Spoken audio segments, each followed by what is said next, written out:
Hello, everybody. We are back and hoping that we are live. And let's see. There it goes. On YouTube? YouTube, I've got Yep, we're good. On the screen. Fantastic. Very sorry about that, brethren. We are back and we are going to get right into this. So, I've lost my train of thought completely over the course of the last 12 minutes, but here we are. Okay, so let's for those listening on the audio podcast, let's reset and start now. Hello, brethren, and welcome to the Granite Cornerstone podcast. I am joined tonight by Right Worshipful Brothers Chris Busby and Scot Newbury to discuss the balance of Masonry and our personal lives outside of Masonry, and how we as Masons balance our lives, but also how we as lodges make that balance something Masons are willing to do. How do we enhance the lodge experience, and what can we do to bring brothers back? So with that in mind, let's get into it. I will say, Tim, that we are not on Facebook now. You've got to be kidding me. No, I wish I were.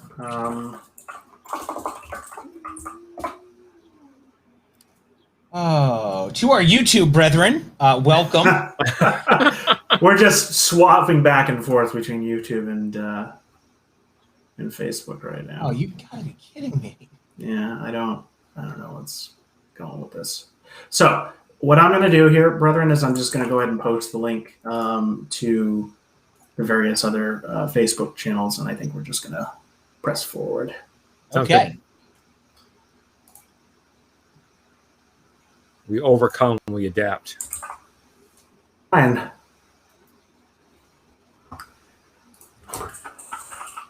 Unfortunately, these are things you can't prepare for and you can't really test, because if we tested it, it would send a notification to everyone, and you'd have to watch us test it, and it would be really embarrassing for everyone. It's worked very well so far, so it's been a little bizarre with the last couple of months with our technical difficulties, so we're going to try and work through that.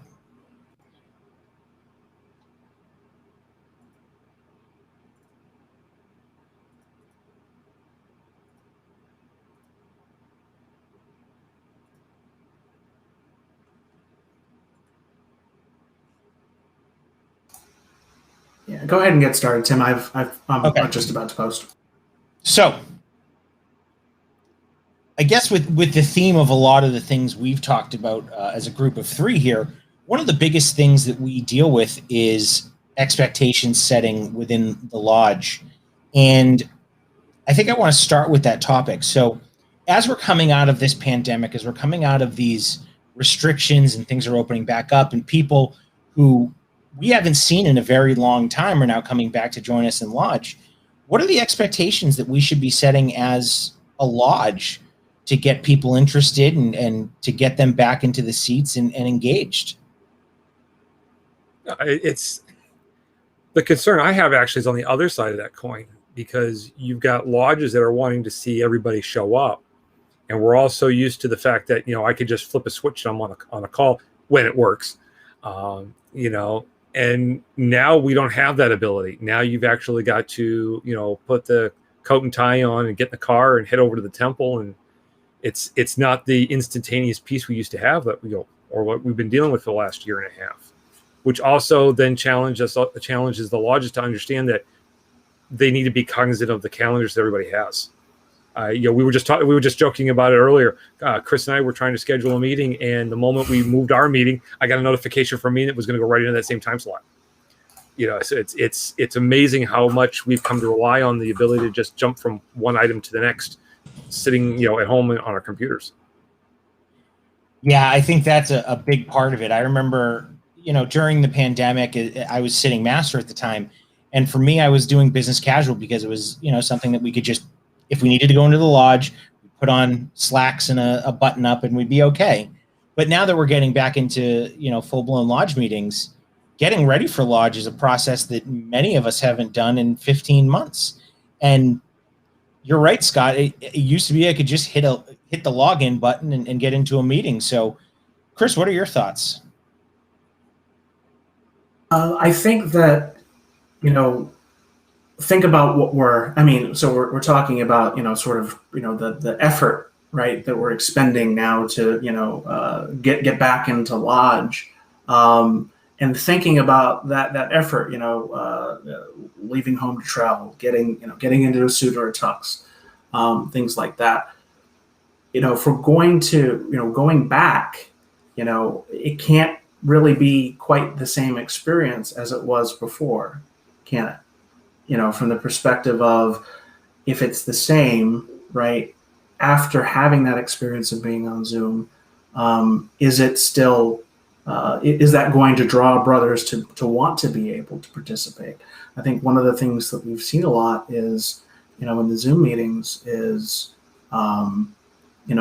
relatively quick, punchy, targeted topics. We've seen so many groups and lodges and Masonic organizations posting, and it makes it so easy to get on those platforms and join. So I think that from that perspective, we have to start shifting our mentality a little bit as those that are responsible and leaders in our lodges.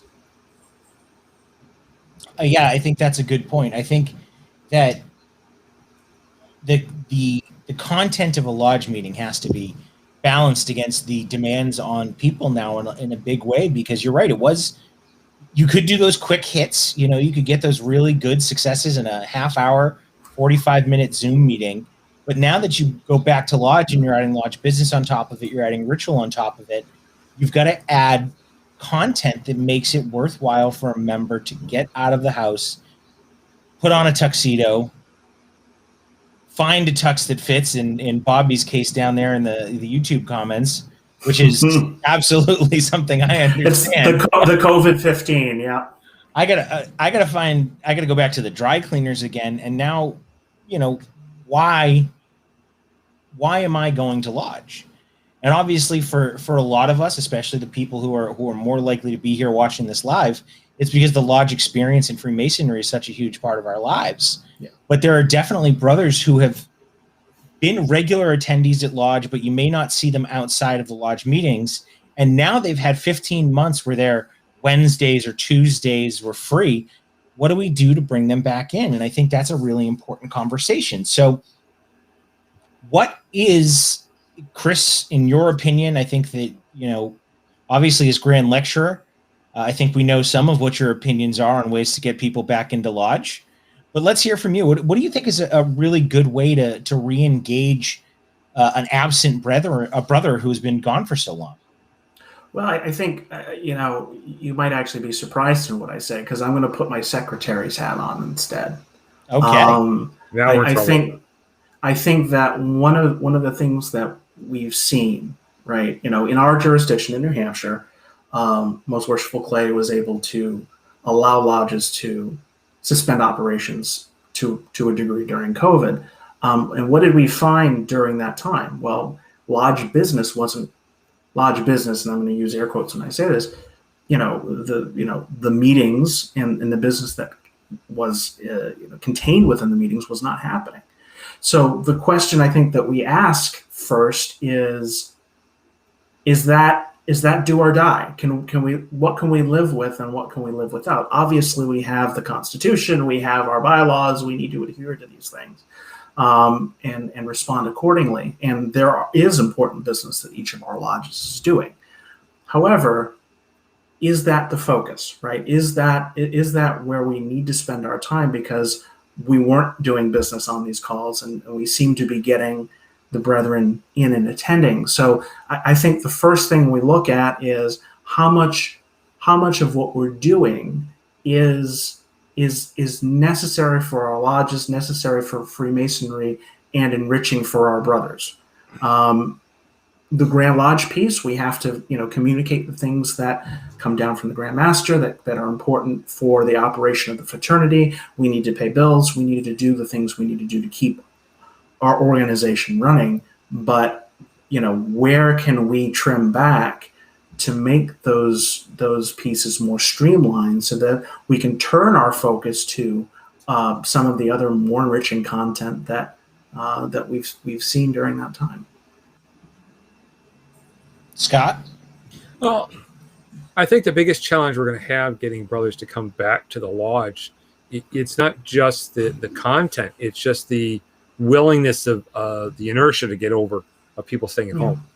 A good example, my wife and I went out last night, and we're taking a drive down the main drag 102, through Londonderry and Derry, and the road is empty. And, that's a main drag right across the state. It's like, where is everybody? So either they're all at the like the beach or the mountains, or they're all at home still, because we've all gotten used to being at home. We're used to, flipping on whatever streaming service we want on a Friday night or a Saturday night. And, that's what we do. So now we've got to work to get brothers off that inertia piece. And it's like, we're going to be working against the historical evidence that they have. It's like, well, it's great. We're on the Zoom calls, we're on this streaming service, and we're having conversations about, education pieces and ritual. And we didn't do that when we were in person. So are we going to still have that? Or is it going to go back to the way it was? And there will be some brothers that we'll see showing up that are expecting it to be the old way, because they've ignored the online stuff during the last 15, 18 months. So it's going to be a real challenge to get brothers to understand that we're changing things, and some things will remain the same, because we have to have certain things. Like, Chris said, there's a certain amount of business that has to be done. There's a certain amount of ritual that has to be done, but it doesn't mean that everything else has to go away. Well, so that's actually you bring up a good point. Are we still going to do these things? Are we still going to have all these Zoom meetings? What is the right answer here? Because for a lodge, I know Rising Sun has been co-hosting our business meetings after the ritual portion is done and before the closing is done. We've been putting those business meetings online, and we've had guests and speakers, and we're trying to deal with technology, which obviously is not always working the way we want it to. But should we be using Zoom either in our regular meetings, or to further that, should we be also including Zoom as part of a rotation of meetings? Do we have to have every educational presentation for a lodge in the building, or should a lodge continue using Zoom as a platform? Where do we stand on that? What are your thoughts on it, Scott? For me, I think it's a balance.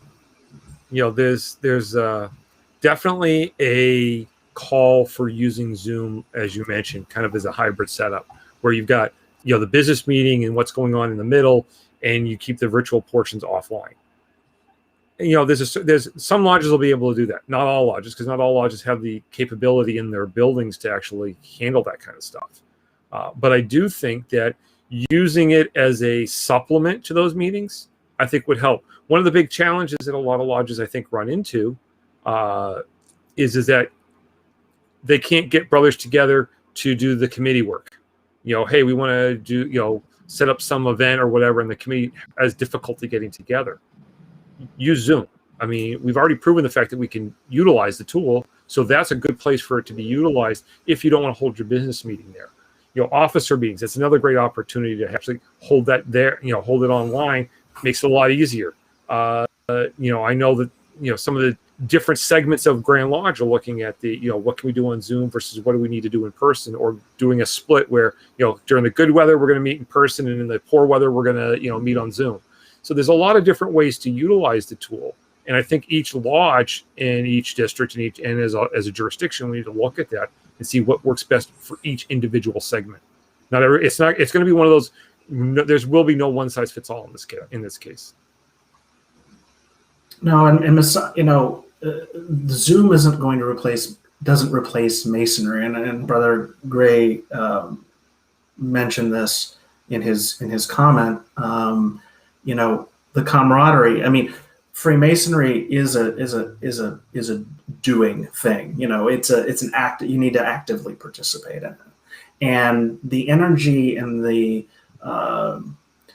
light that we get from being in the same room with our brothers cannot possibly replace be replaced by Zoom. Okay, so I think to your point, Scott, we got to think about what are those sort of business items or more functional items for the lodge that can be moved to that platform, with then the supplement being Hey, we have an education night where we do something virtually, and we make sure and include all of the brethren who are scattered throughout the world sometimes, so that they can feel as though that they have a stake in and are participating in the life of the lodge. But it is that balance. What I found personally, as far as doing to what you said before, Tim, as secretary in the lodge, putting on Zoom meetings and communicating that, actually, I'd found that the participation just sort of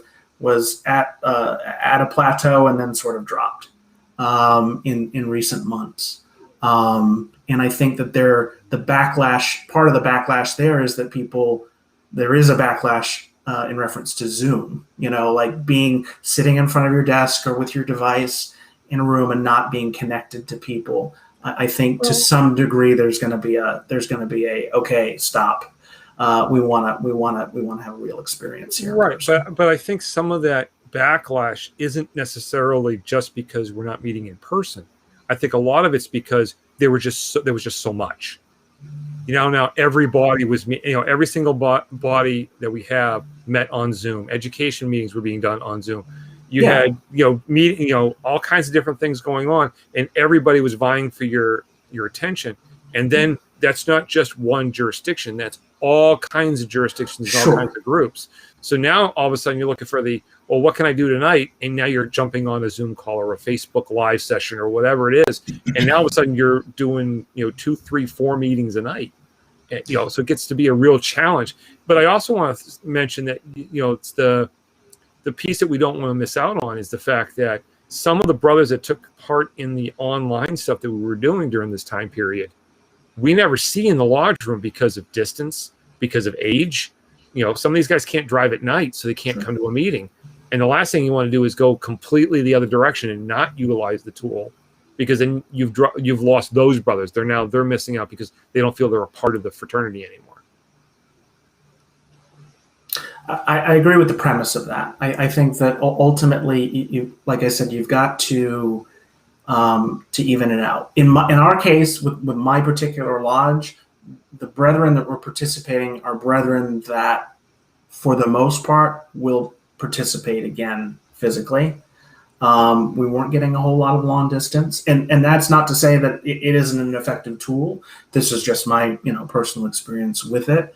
But it can be challenging to manage the Zoom experience with the lodge experience too. To try to juggle that, I think, can be a little bit challenging, and sometimes take away from the experience of being in lodge. So I'm playing a little bit of devil's advocate with you on that. Because, I think it goes back to what we were talking about, the balance. Maybe your stated communications need to be in person, and then you hold the secondary Zoom meetings for those that can't make the communication, or for topics that don't have to be covered during the meeting, because it's a discussion that can take 30 minutes or longer. So let's go ahead and put that committee and let them meet on Zoom and come back and let us know next month where they stand, and then make that committee meeting more open. Don't, have the 4 or 5 brothers or 3 brothers or 2 brothers, depending on how big your committee is, get together at the lodge for a half hour to hash it out. Do it over Zoom, and that way more brothers can participate. Yeah, I think those are all really good points. I mean, I think, we've seen some success at our meetings with Zoom, because we have snowbirds. I mean, obviously that's no longer the case, but we certainly saw that in the early months or late winter. And we see people who are uncomfortable coming to lodge before they were vaccinated, for sure. So, I agree that you need to strike a balance. The problem is, for Rising Sun, we've had to dedicate at least 1 or 2 people to manage that Zoom meeting. So to Chris's point, if you don't have the resources in place, somebody like your secretary is now responsible, and he can't do what he needs to do as secretary while also managing a Zoom meeting without, taking away from the masonry that's happening in front of you. And I think that's not a challenge we as Freemasons have had to deal with. You go to a concert nowadays, everybody's holding up their phone, and you don't see a face. You don't even see the concert. And I think that if you've got somebody who's managing that Zoom meeting full time, they're not all they're seeing is the Zoom meeting, and they're losing out on the reason they came to lodge. So you definitely have to work on striking the right balance. Yeah, and it's not a reason not to do. I'm sorry, Scott. It's not a reason not to do it, but at the same time, the space of the temple and the sort of I look at it from the perspective also of just sort of having it's like you're having this. There's this eye in the temple, right? Not the one that we're typically used to, but the digital eye, and so. That can change a little bit of the dynamics. I think of what Masonry has been intended to be. Go ahead, Scott. Sorry. No, it's there's a lot to be said about all of it. I mean, when you talk about the concert challenge, Tim, it's the problem is that you're no longer present in the moment. Yep. The moment you pick up a phone, you pick up a camera, you step in front of the computer screen at a live event, you're no longer present. I don't care what anybody says, you're not present because you're worried about what else is going on. Is the camera at the right angle? Do I have enough light? Is the audio working? We saw it about 30 minutes ago. We went through that. We were worried about the tech piece, not what we actually were here to talk about. And that's something that's very difficult to manage when you do a hybrid setup with someone in the lodge room that has to be managing all of that, but then the present capability of the folks that are on the other end of that stream. I'm sitting here in my office and, there could be a knock at the door. It's my family. I could hear the dogs go off. I could have a fire truck drive down the street. My attention's going to get split there. Yeah. Versus being in the lodge room, the chances are that we're all going to be focused on the same thing. So there's a comment in chat from Brother Brian Ellis about how it was cool to explore Masonry on a country and world level, and it was an eye-opening experience. So I think that's part of why I asked how we get brothers into lodge, because as we've all mentioned, there are so many opportunities now for you to experience something that either for you is Masonry or at least resembles Masonry very, very closely in a way that we didn't have before. Just tonight, I know there's another podcast airing tonight. And if I wanted to go watch that, I could go do that. Sunday through Saturday, you can probably find a presentation on any one of the virtual platforms to take your attention if it's something you're interested in. So how do we compete with that? And as individual brethren, how do we make the decision about what should be our priority? Because I know that I can hop onto one of those calls from my office, and maybe I don't want to sit in my office all day, and I certainly want to go to lodge and see my brothers, but I know that there are people who for whom that decision is a little bit more difficult to make. So when you look at balancing work and home and lodge, and when I say lodge, I mean Masonry, how do you make the decision to potentially drive 40 minutes in a tuxedo, in a suit, when you could just stay at home, pop on for a 30-minute meeting, and then when you're done, go out and spend the rest of the evening with your wife and kids? Where is the decision from the individual brother in that? Well, I think it depends on your wife. She may not want you home. That's an excellent point.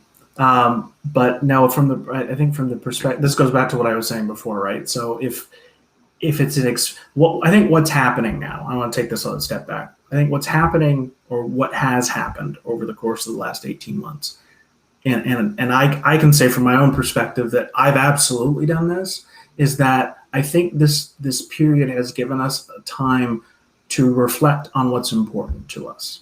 Oh, absolutely. Reflect upon and think about where we want to spend our time, our most precious commodity as human beings, and where do we want to make the most impact, and balance out. And again, this is the whole, the thesis of kind of what we're talking about tonight.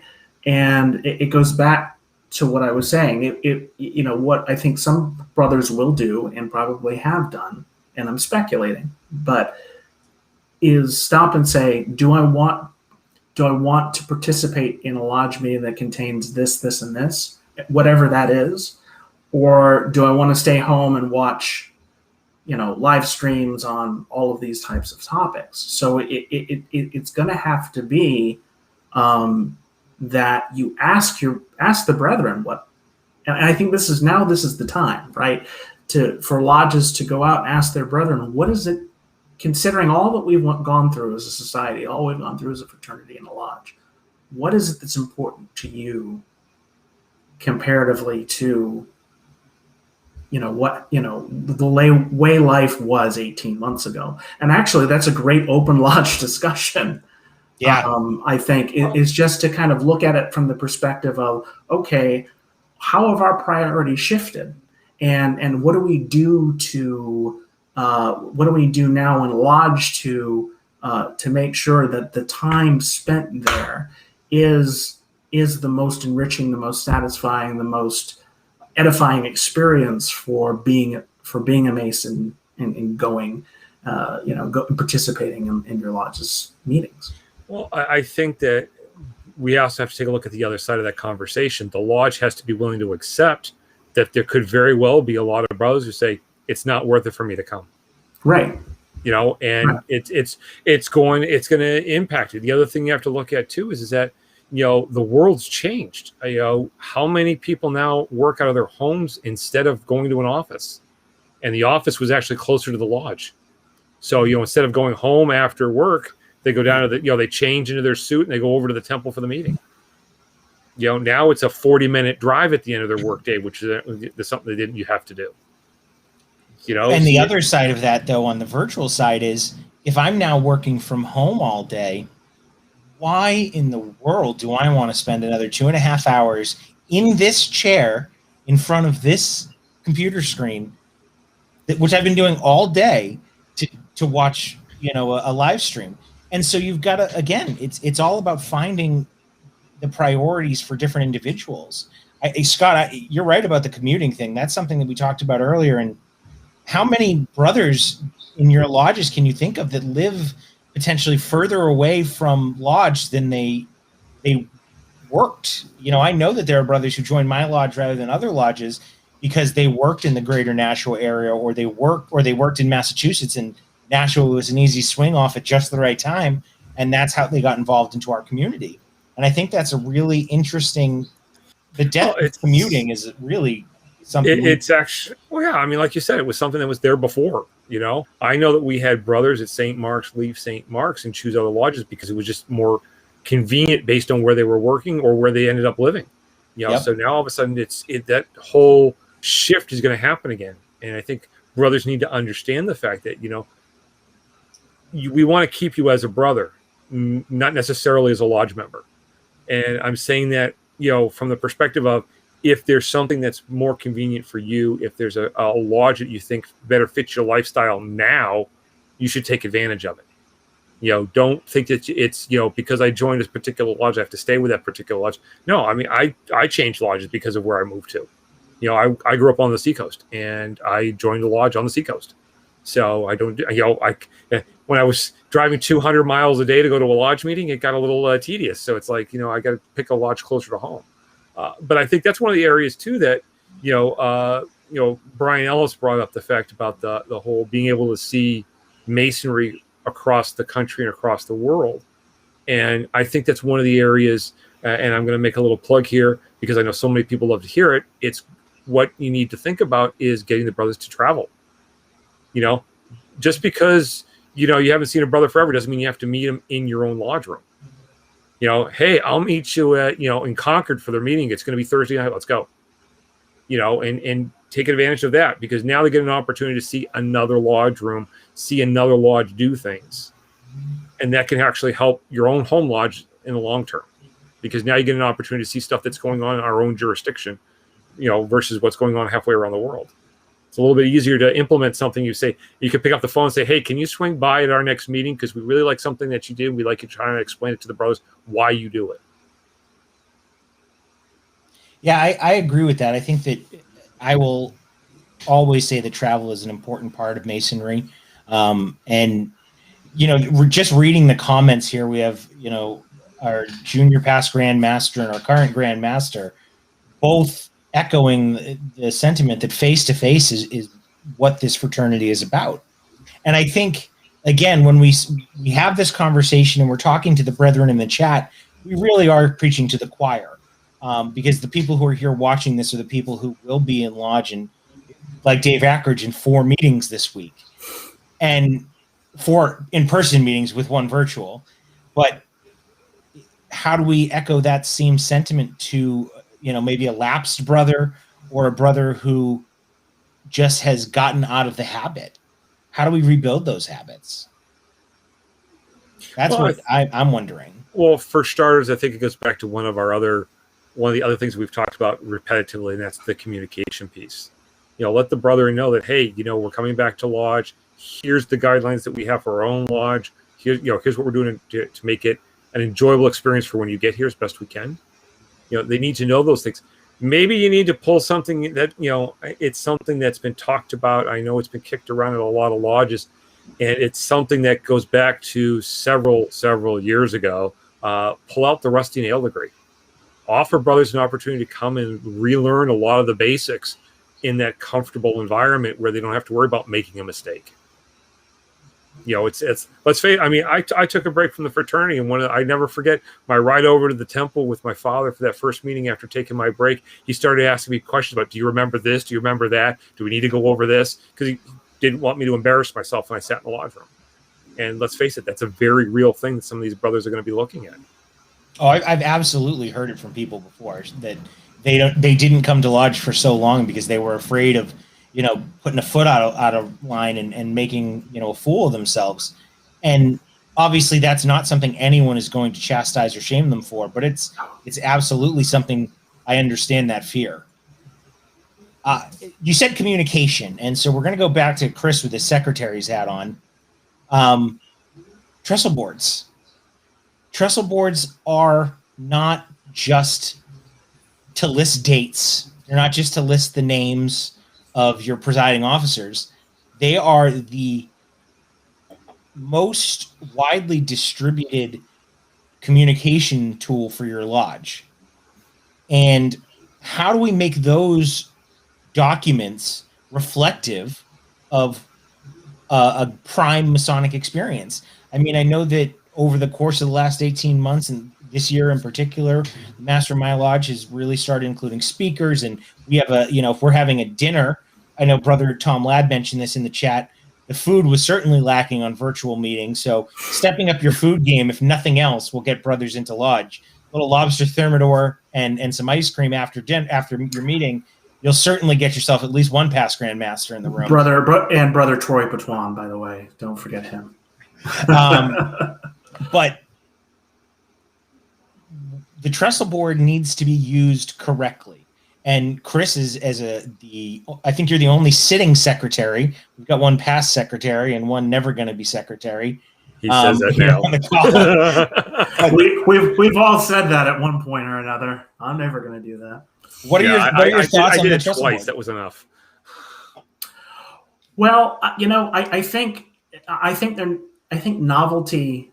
And when I say novelty, meaning that you've got to do something new and different to attract brothers' attention, people's attention when it comes to these things. People see the same thing over and over again. They're not, and it's just informational. Then they're not getting a sense for the culture of the lodge, how things are going, and I can tell you something right now, just from personal experience, from my MailChimp analytics, being a secretary and distributing trestle boards, that the viewership of the trestle board could be better. So it really just isn't. The trestle board is the most widely distributed, but we really need to be using all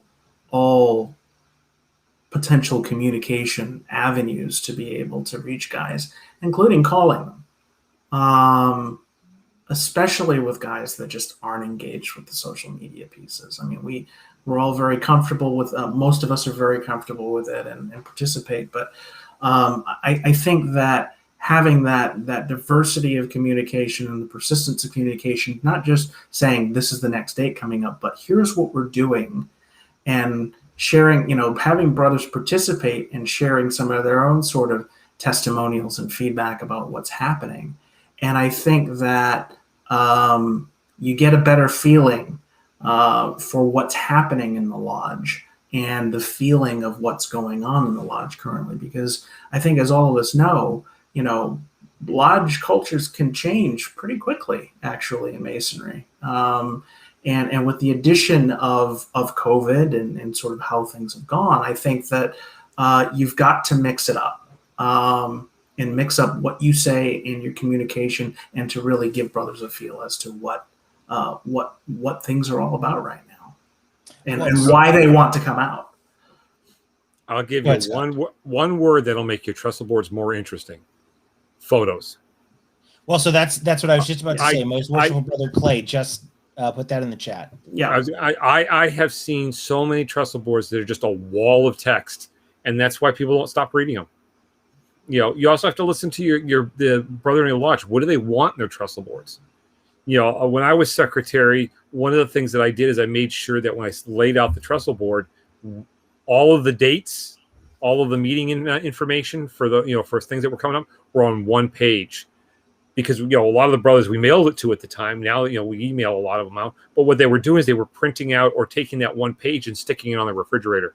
I had more than one brother say, it's nice that I can just look at one sheet of paper and I can see everything that's going on. Because not everybody wants to pull out their phone or pop up the computer and look at their calendar app. They just would say what's going on, and it's a whole lot easier for the rest of the family to say what's going on. Well, it's on the board, and they can go look at it. But I do think that photos and doing something that's visual definitely helps.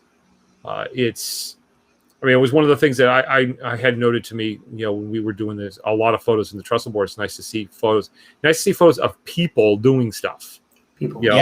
Especially, believe it or not, it was the traveling photos that actually garnered the most attention. A picture of a half a dozen or more guys all standing together in a lodge room that wasn't our own was a big draw for a lot of people. So.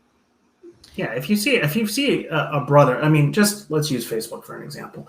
If you see a brother that's posted a fantastic event, or have posted pictures of a fantastic event and described what it was and how exciting and fulfilling it was, that's the stuff when you're not there, right, as a brother, and you look at that and you're like, oh, gee, that's something I should have been at. Well, next time, right?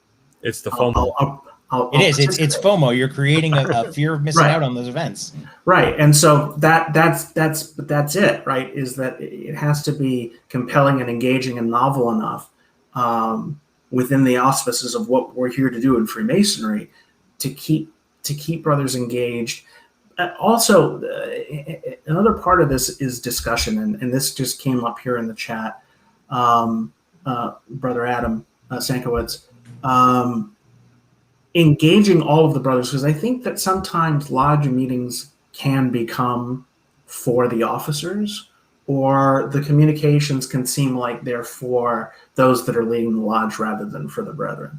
And that's not a criticism. I think we all do that, from time to time to some degree, because of the nature of what we do. But engaging brothers in conversation, or setting up a topic for conversation in your trestle board and asking questions early on. This is something that I've seen more and more of, like, we're going to be talking about this, and ask a question or give something to think about, so that when a brother then is like, oh, I want to get involved in this conversation, I'm going to participate, and they're ready and jazzed to be able to be there to share their experience or to share their views on a particular topic or to learn more themselves. I think that's an impetus is really more of these calls to action to brethren to do things based on their individual involvement and participation, rather than these sort of the larger communications. And I think the whole Zoom aspect actually helps with that, because during the pandemic period, we had a lot of Zoom calls going on, and a lot of brothers were jumping on. And let's face it, some of those conversations that we were having education-wise or what have you, it was a level playing field. Yes, the officers were on there. Yes, usually the master or the senior warden were handling the actual running of the meeting and stuff. Right. But everybody had a pretty much equal voice. there wasn't a lot, a lot of protocols were suspended during that time period. People were courteous, but everybody got an opportunity to talk. And I don't know about you guys, but I know a lot of meetings that I sat into pre-COVID, the guys on the sidelines, it was like pulling teeth to get any of them to say anything. And now they understand that, I've got a voice and I can participate in these conversations. So hopefully that'll help. And I think, Chris, you made a really good point. And this is kind of why I got on the topic of the trestle board to begin with. Springing a spontaneous conversation into a lodge room, the officers are going to be the ones who participate because they're the ones who like to talk. They're the ones who have practiced the ritual, and they're used to being up in front of the crowd and talking. And those other brothers on the sidelines may not be comfortable. Yeah. Using your trestle board, using your website, using your social media platforms as a method to distribute the topic of that conversation in advance, I think is a huge thing that we need to do. You can't just have a trestle board with a meeting date. Your trestle board can't just say your stated is this date. It has to say this is the stated. This is the menu we're going to be serving for dinner. This is the topic we're going to bring up. Because now you've got 10, 15, 20 days to prepare for it. And some of those brothers who may not be comfortable talking may be a little bit more comfortable with that prep, and communicating that early and often and then on as many channels as you can is huge. Lodges were very quick to adopt electronic meetings, right? But it was very easy when you get onto a Zoom meeting, because the topic is usually in the meeting invite. You click join, you know what you're getting into. And you don't have that with in-person meetings because all you get is a trestle board with a date. So I think that communicating effectively is really important. Well, I also think that you need to do the follow-up afterwards. That whole FOMO thing we were talking about earlier. Yep. Take a paragraph or two in your trestle board and do a recap of the topic that you were discussing, if it's something you can recap in the trestle board. I realize that certain topics you can't do that with, but there's, especially with education pieces. Hey, brother, did you sorry we missed you. Here's some of the points that we pulled out of the meeting of our conversation about X, Y, and Z. So that way they get an idea that once you're not just saying you're going to do it, you're actually doing it. And I think that's one of the big pieces that has to happen. Well, I know Chris, in particular, with his role in the Grand Lodge Communications Committee and Grand Lodge Communications over the course of the last several years, Chris, when you took over a lot of that posting on the Grand Lodge website, it gave people a reason to go to the Grand Lodge website that they didn't have before. And I went and I read a lot of your write-ups. This was a number of years ago you started doing this. And those kind of things I don't remember the last time I went to my own lodge website. And if you're putting out that content in places where people are going to see it, I think that's a great, like you said, it creates that feeling of missing out. And then it also gives people the communication of what happened, how successful was this conversation or this event. Yeah, and I, kind of sort of tagging on to that, and I mentioned this actually in a call that I had, a Masonic call that I had the other night, is that Freemasonry is a holistic experience, and the trestle boards help to be able to communicate that. But, the meals are important.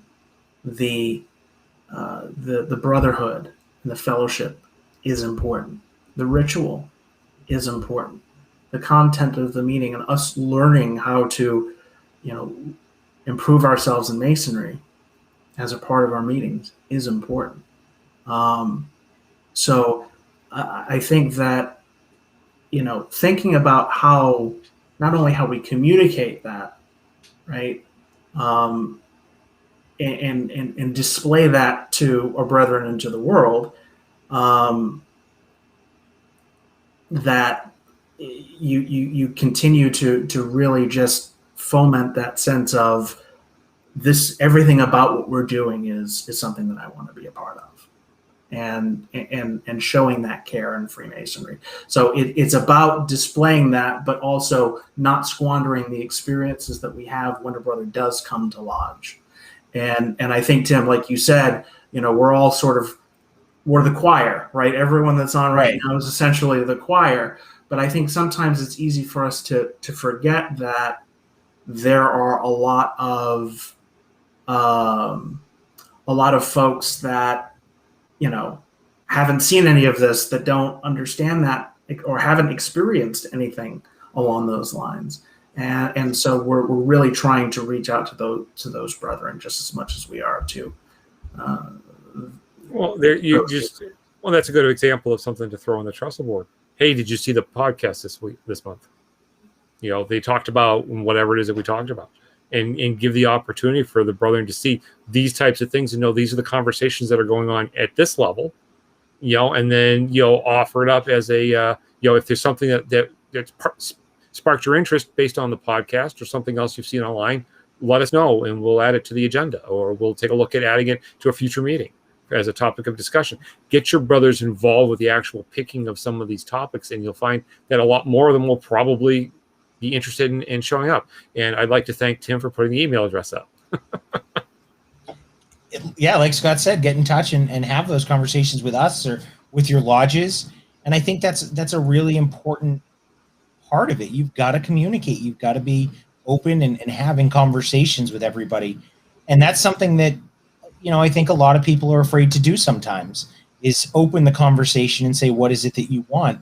Because maybe the answer is not going to be what everybody wants, but we start to find out a little bit more about the ways to keep our brethren engaged.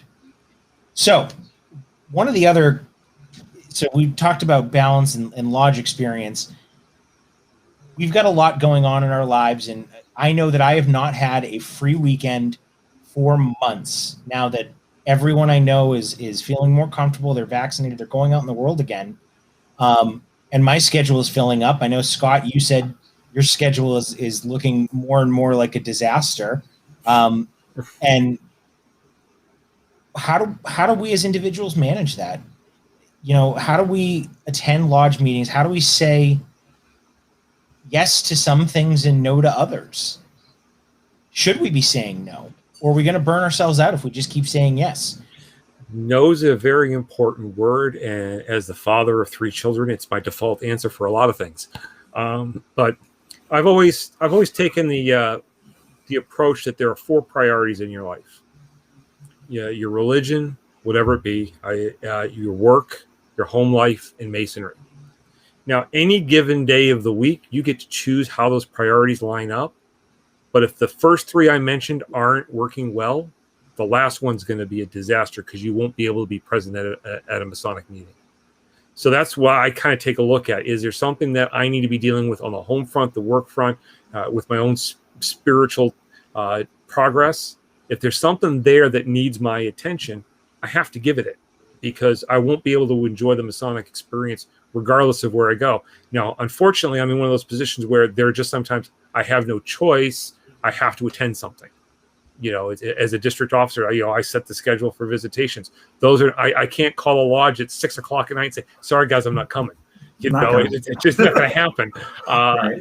Luckily, for me, I don't have a lot of that stress pulling, the pulling of different priorities, because I've been balancing these things for so long, and my family's very accommodating to it. I mean, my son travels with me for a lot of the Masonic events.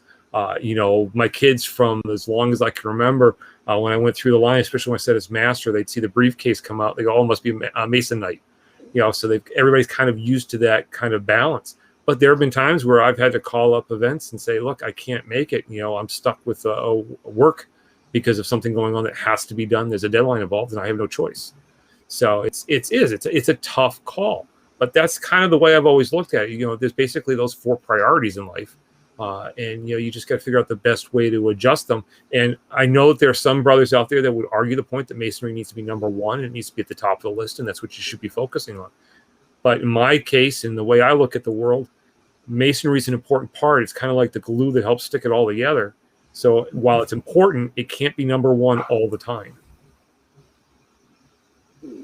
I know the lost Masonic word, the secret master's word, and I'm going to say it here. It's no.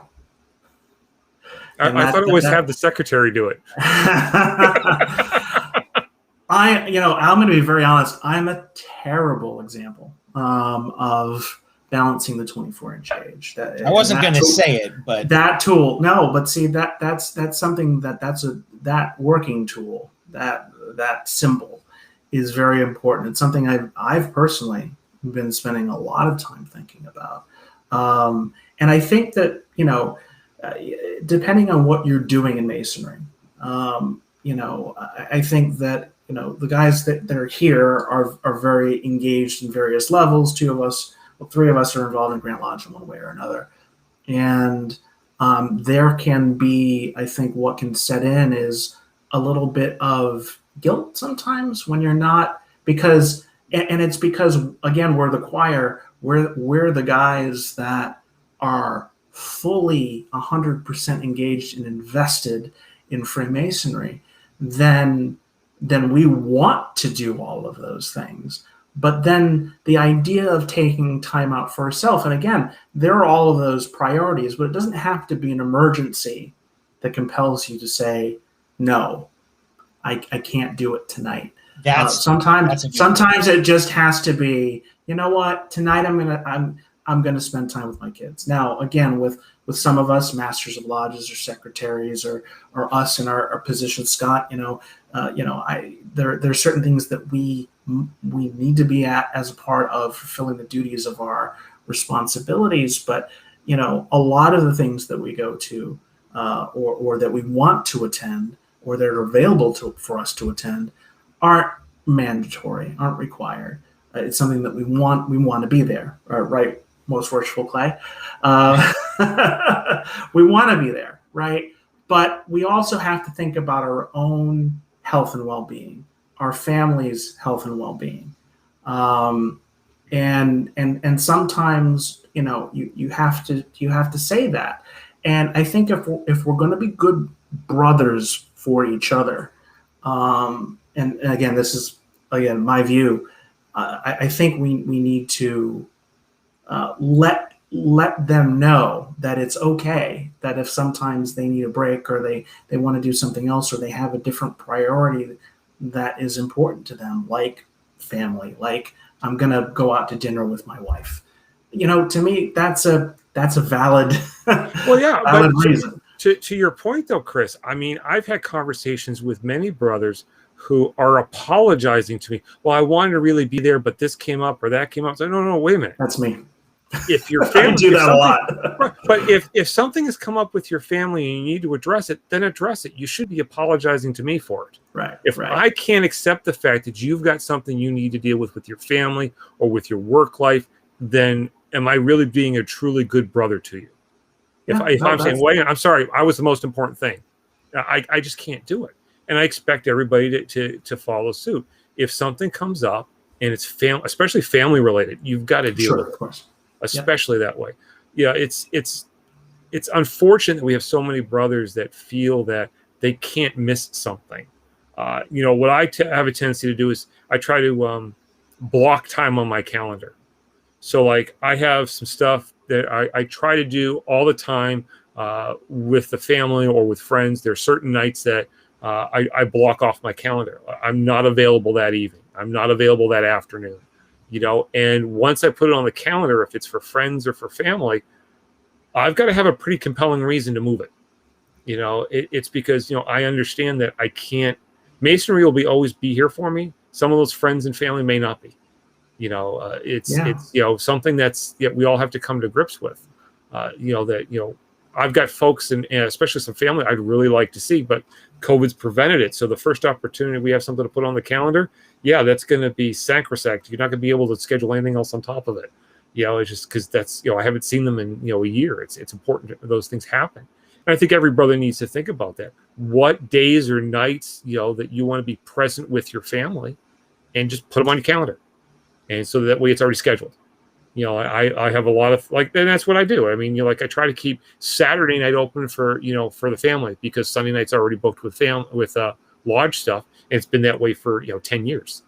And, it's something that the family is all in agreement to. This is how we approach it on the weekend, and I think that something like that might help a lot of brothers decide, what, as they used to call it, date night with your significant other.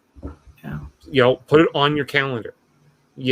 Hey, my kid's got, he's part of a soccer team over the summer. Great. Pick at least a half a dozen of those games, put them on your calendar so you don't miss them.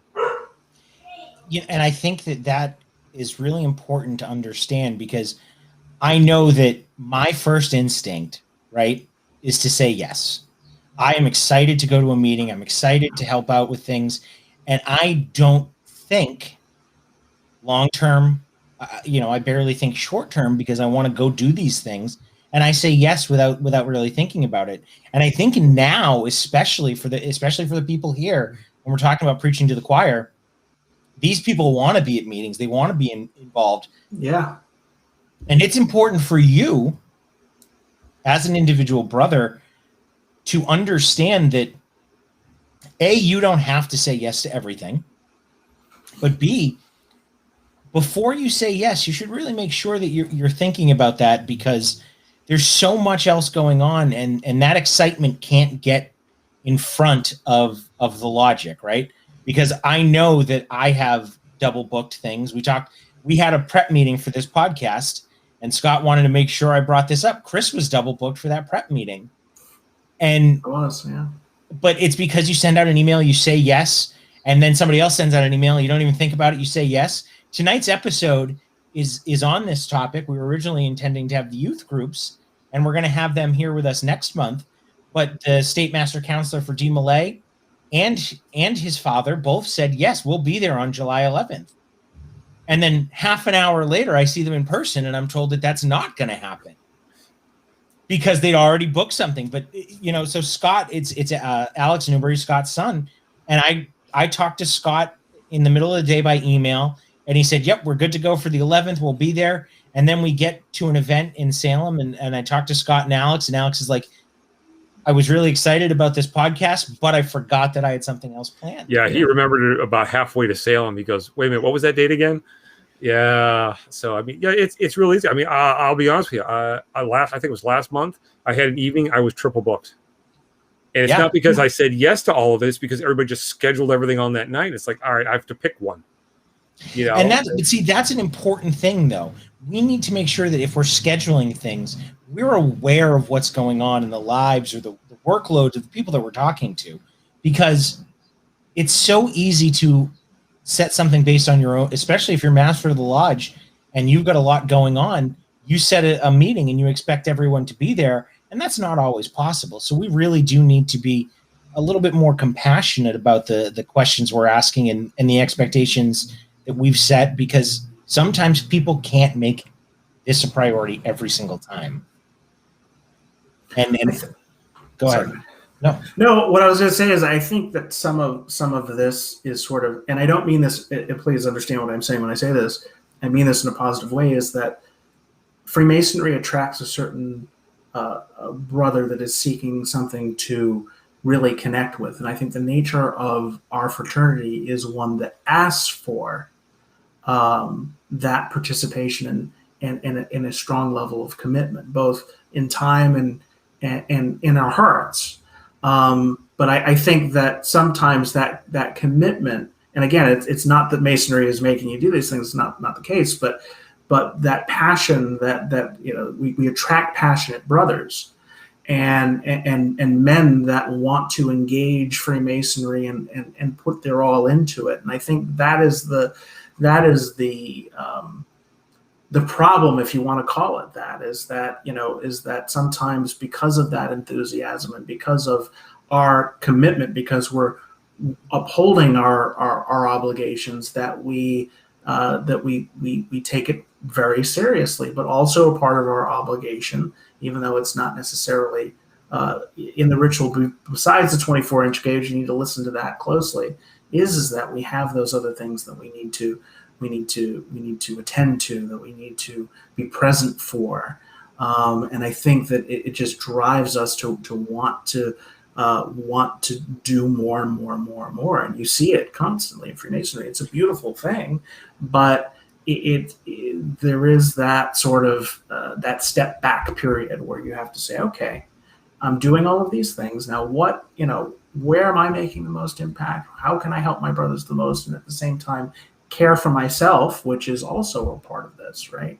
And care for my family, and care, not necessarily in that order, care for myself, care for my family, and the other things, and work, and all of the things that need to be done. So I think that it's something that just needs to be revisited. And I think going back to COVID-19, sitting at home.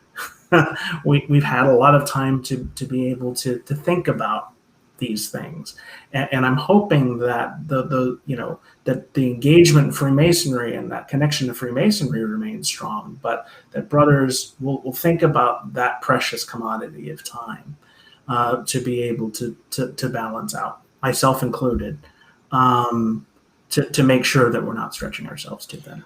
Well, I think that's one of the concerns that I have. Excuse me. We keep talking about, well, COVID gave everybody an opportunity to reassess their priorities and reassess how they handle things. The concern that I have is that there's a lot of brothers out there, and a lot of folks in general out there who didn't. Yeah, they just started saying yes. I can be on 2 or 3 calls a night. I know of people, not necessarily brothers, who, they've got 2 earbuds in, one in 2 different, one in each meeting. They've got 2 meetings going on. I've witnessed that happen. Yes. So, you see that kind of stuff, and it's like, did they actually take the time to evaluate what's important to them, or did they just go into this new mode? Because, especially as us Americans, that we love to work ourselves to the bone every single day and run till it's, well past when it's comfortable for us to, live a productive life. It's something I think that we need to understand. And I think a lot of brothers are going to struggle with that. How do I reprioritize things? Because let's face it, like you said, Tim, I can sit in my office for, all day long, sit in my office for another 3 or 4 hours on podcasts and discussion groups. And you don't realize that, it's suddenly 11, 12 o'clock at night. You've got to be up at 6 the next morning. How do you reprioritize that back into a world where you have to physically be somewhere and be present at the same time that you're there? I know a lot of people who struggled with that before COVID, and I'm thinking you're going to see a lot of people continue to struggle with it or even have a more difficult time with it now. Let's face it, these things are wonderful, but how many times have you heard a notification go off now in a meeting? Or when you're standing there before you go into a meeting and people's phones are going off like crazy, or they're on another call, or someone has to duck out now because of a call, and that wasn't there before COVID. Yep. You make a very important point, because I think that's not one of the stated tenets of Freemasonry, but I think Freemasonry and our ritual, in a lot of places, tells us how to be present. And we are living in a world that is just from every direction. There's some distraction, there's some notification, there's something beeping at you, demanding your attention, which also goes back to the idea of, sort of the juggling Zoom in a meeting, in a like a stated meeting. Yeah. Is how much of that, I think we kind of already touched on this, but how much of that ends up being a distraction from what we are there to do.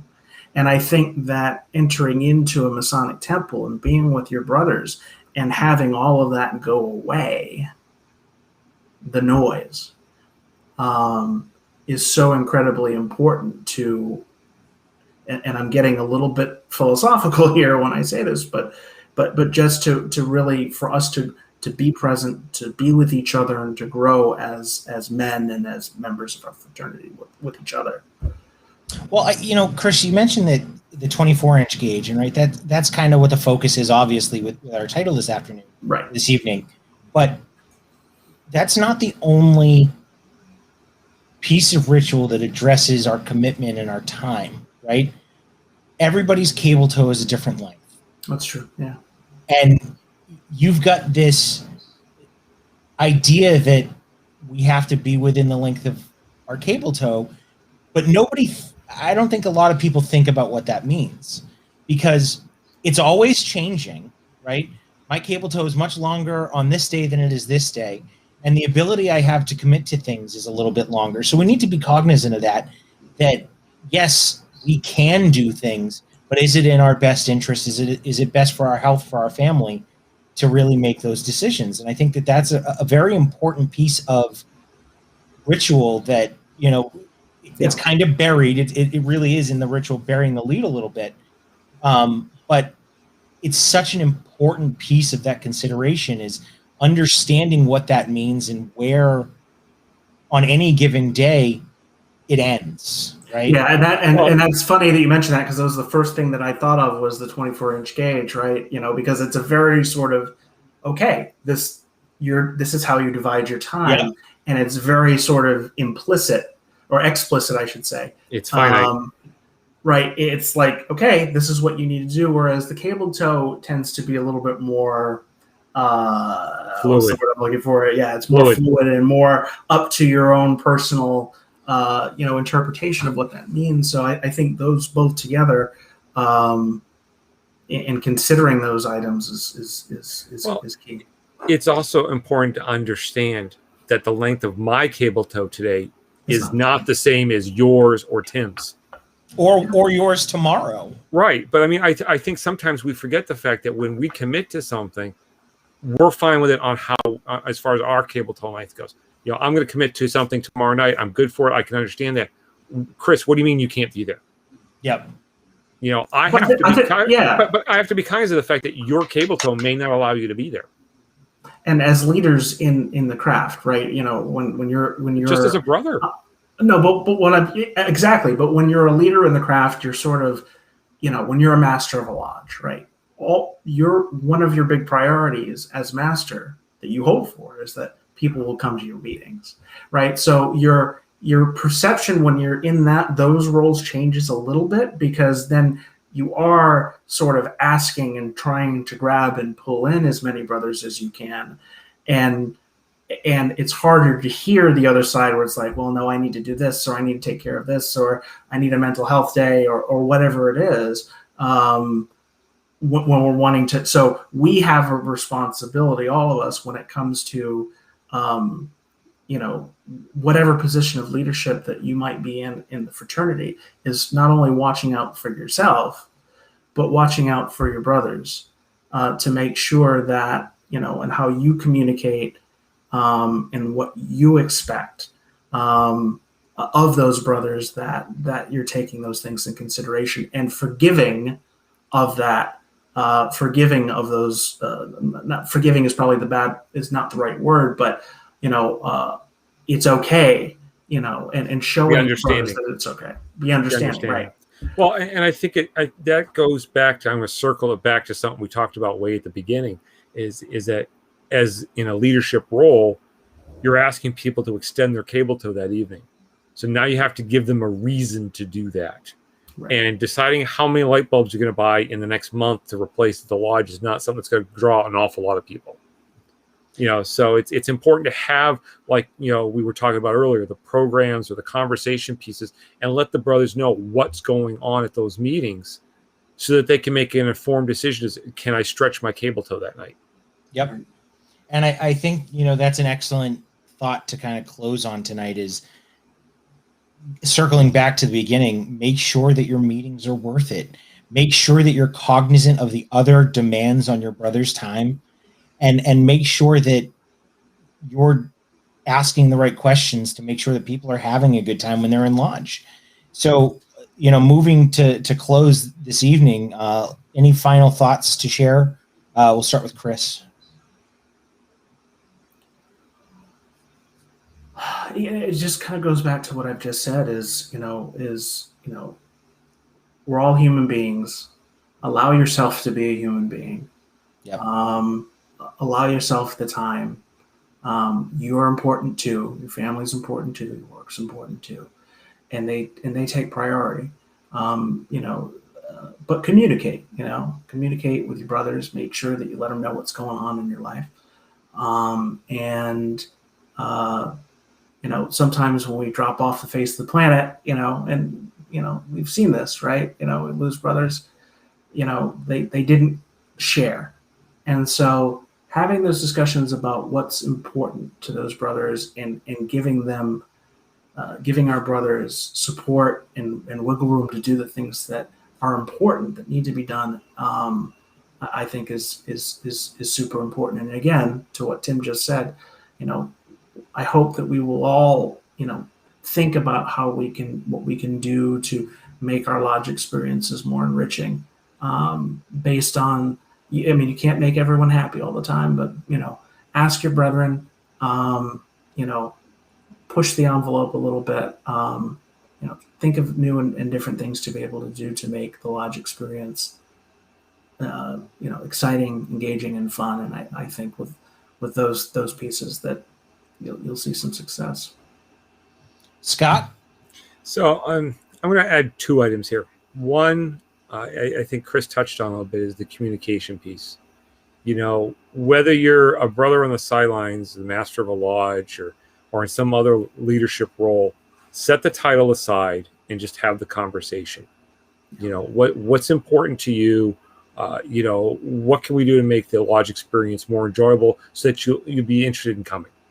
And that's a conversation that goes both ways. If you're if you're a sideliner, pick up the phone and call the master and say, hey, look, I'd really like to come to lodge, and here's some of the things that would be really interesting for me to actually learn about or find out more about, and it'd be more inclined to come to a lodge meeting.